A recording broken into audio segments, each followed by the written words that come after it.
Quando eu voltei da Europa, depois daqueles... Eu passei 6 anos sem poder voltar ao Brasil, por causa dessa história que eu contei para vocês.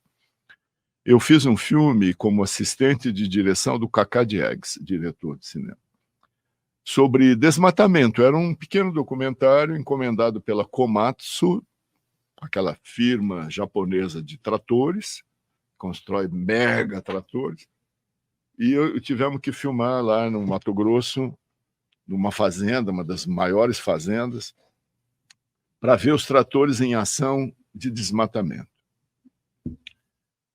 Meus amigos, aquilo...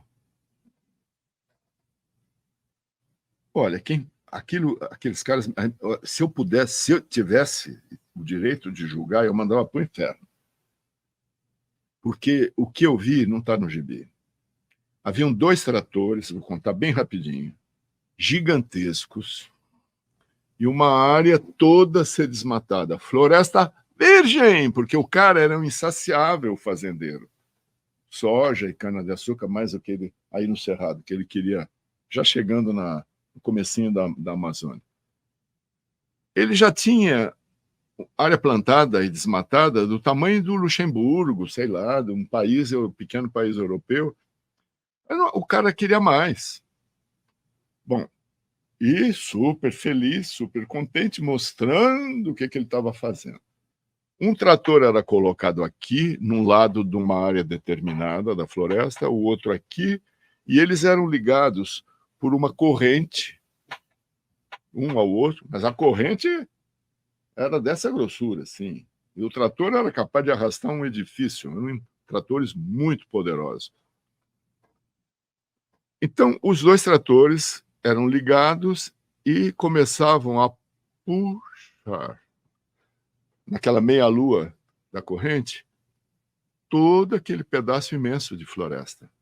Então, a gente que estava assim meio ao lado, de repente eu comecei a ver a floresta andando. As árvores se moviam, tremiam assim, se movendo. Por quê? Porque estavam sendo arrancadas, derrubadas. E foram fazendo isso em círculo, de forma a fechar. Quando ficou bem pequenininho, houve um apito, mandaram o trator parar, eles pararam. Por quê? Porque eles tinham chegado a um momento que eles chamavam de ponto crítico. O que era esse ponto crítico? Era um momento em que os animais da floresta, que tinham ficado aprisionados lá dentro, anta, capivara, onça, pássaro, ema, enfim, veados, caititu, aquele porco do mato, desesperados porque eles não tinham mais para onde ir, o que eles faziam? Saíam em corrida desabalada. Então, nesse momento que os caras já, não é, com a sua tecnologia que previa tudo, já sabiam que eles iam escapar, tentar escapar. Atiradores postados. Pô, e riam e não sei o quê. E o dono da fazenda, olhem, mostrando para mim, para o Kaká, para a equipe de cinema, como se aquilo fosse um espetáculo deslumbrante, tá entendendo? Uma coisa assim, é uma ópera. E eu disse, não. Eu até comentei isso com o Kaká, falei, Kaká, enquanto em nosso país e no mundo as lideranças tiverem esse tipo de consciência ou de inconsciência que esse homem tem e essas pessoas aqui têm, e essa ganância, nós estamos condenados, a gente vai para o buraco. Isso é karma, tá entendendo? Esse é o grande karma. Então,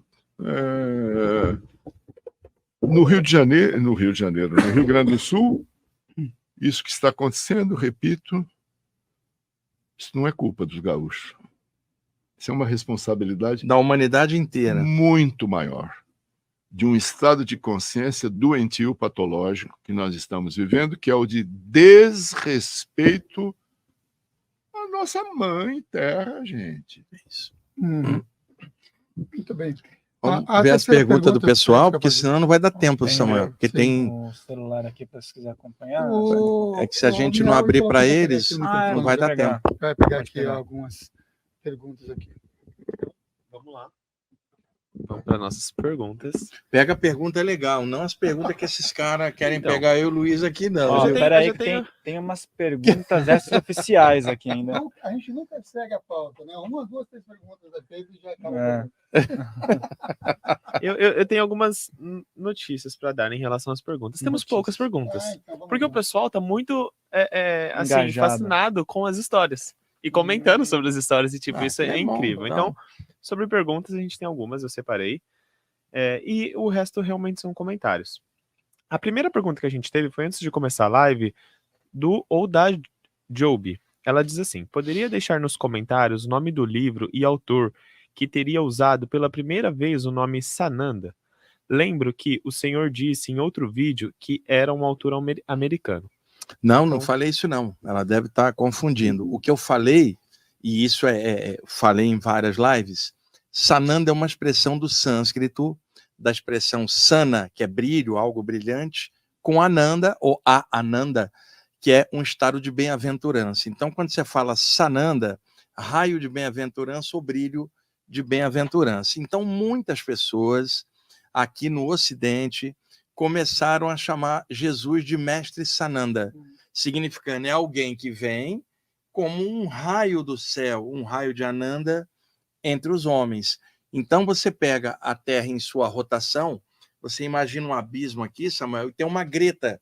Então, à medida que a Terra vai girando, em algum momento, sei lá, ao meio-dia, a luz do Sol incide pela greta e fica por 1 hora, enquanto a Terra está rodando, até sair do feixe. Nessa 1 hora, a luz do sol energiza da vida para as plantinhas do abismo, os serezinhos pequenos lá do fundo do abismo, que recebem um pouco de luz solar. A Terra gira no outro dia novamente. Então, a luz precisa chegar nos abismos comunicando vida.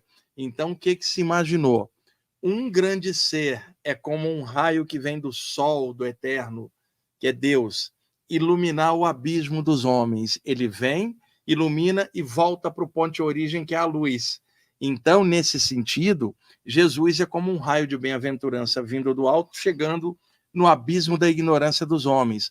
Daí a Sananda. Mas nesse sentido, Buda também era, Krishna também era, raios de bem-aventurança chegando no abismo da ignorância dos homens. Então, Sananda é um termo do sânscrito. Jesus viveu no Oriente Médio, o pessoal embola tudo. Eu sou bem direto e franco, pode pesquisar o dicionário de sânscrito.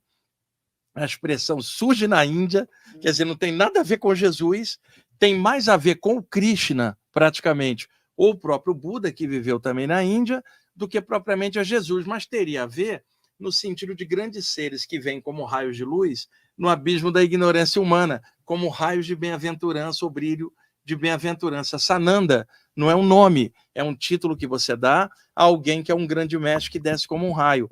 No Ocidente, o pessoal pegou Jesus, o pessoal do movimento New Age, essas coisas todas, e ficou um monte de gente falando sem base.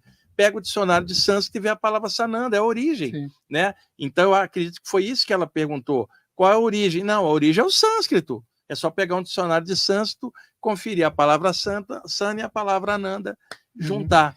E aí clareia tudo. Lembre-se de deixar o seu like aqui nesse vídeo, de se inscrever nesse canal. E se você gostou desse corte, o episódio completo está aqui na descrição. E também se inscreve lá no nosso canal oficial, Filhos do Todo, para você acompanhar as outras entrevistas. Farrell Molina falando, um grande abraço.